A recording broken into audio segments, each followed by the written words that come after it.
الحمد لله رب العالمين والصلاة والسلام على سيد المرسلين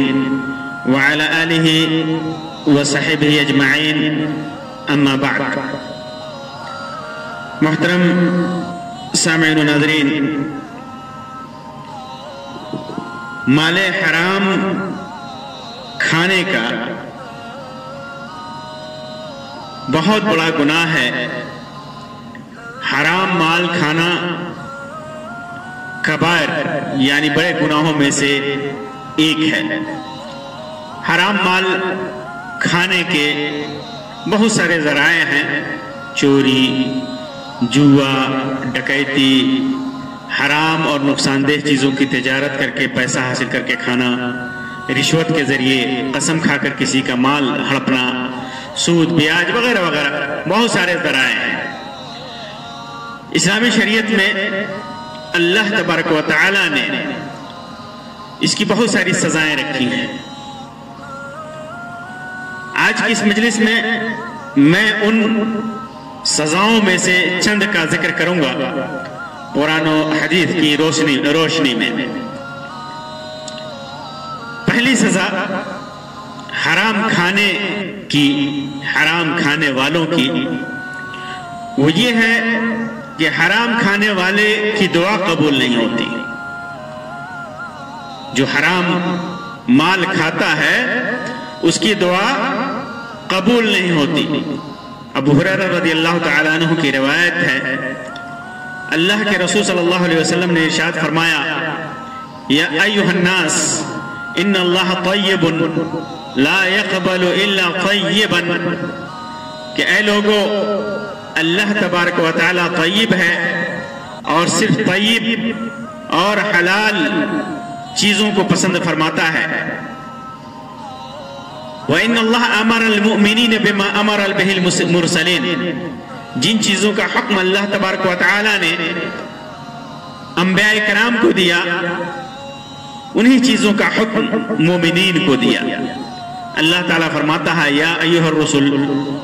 کلوا من الطیبات وَاعْمَلُوا صَالِحًا إِنِّي بِمَا تَعْمَلُونَ عَلِيمٌ، اے رسولوں، طیبات، حلال اور پاک چیزوں میں سے کھاؤ، وَاعْمَلُوا صَالِحًا، نیک عمل کرو، جو کچھ بھی تم کرتے ہو اس سے میں بخوبی واقف ہوں۔ اور فرمایا: یا ایھا الذین آمنوا کلوا من طیبات ما رزقناکم، اے مومنو، جو کچھ بھی میں نے تمہیں رزق کے طور پہ دیا ہے ان میں سے پاک چیزیں کھاؤ۔ تو جن چیزوں کا حکم رسولوں کو یعنی پاک چیزیں، طیبات کھانے کا حکم اللہ تبارک و تعالیٰ نے اپنے نبیوں کو دیا، وہی حکم مومنین کو دیا۔ پھر اس کے بعد اسی روایت میں اللہ کے رسول صلی اللہ علیہ وسلم نے ایک ایسے آدمی کا ذکر کیا جو لمبے سفر پہ ہو،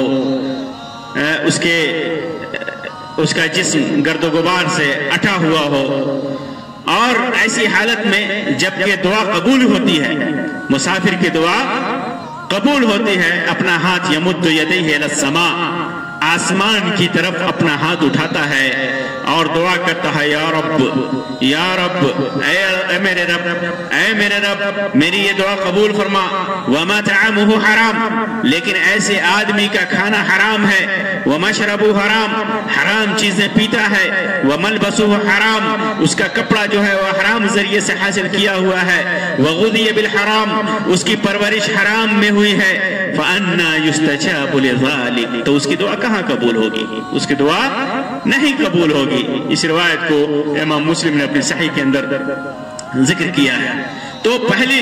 سزا یا پہلا نقصان اس کا یہ حرام کھانے کا کہ حرام کھانے والے کی دعا قبول نہیں ہوتی۔ دوسری سزا، دوسری عقوبت،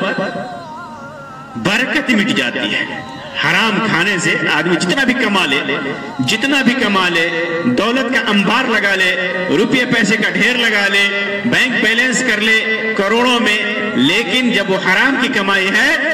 تو اس میں برکت نہیں ہے۔ اللہ تعالیٰ فرماتا ہے: یمحق اللہ الربا ویربی الصدقات واللہ لا یحب کل کفار اثیم،